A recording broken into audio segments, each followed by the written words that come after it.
இல்ல எனக்கு ஒரு நல்ல புருஷனா இருப்பியான்னு உன்னதான் தேர்ந்தெடுக்கணும். என்ன பேசுற? உலகத்துல எந்த ஆம்பளை இதை செய்வான்? காதலா அம்மாவான்? என் அப்பா பண்ணாரு. என் அம்மாவுக்காக என் அப்பா பண்ணாரு. முடிஞ்சு போச்சு. இனி நீங்க ஏசுல பார்க்க மாட்டீங்க. நான் அவளை கூட்டிட்டு போறேன்.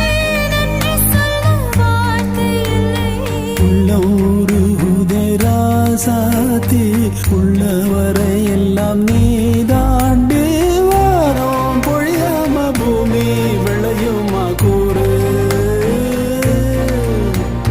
பூக்கள் மலர்ந்தாலும் சூடும் அழகில் தான் பேரு அழகே நீ அந்த சிங்கக்குட்டி யாரும் புரசா தங்க கட்டி இந்த முரட்டு பயகிட்ட என்ன கண்ட வந்து வசமா எங்கிட்ட மாட்டிக்கிட்ட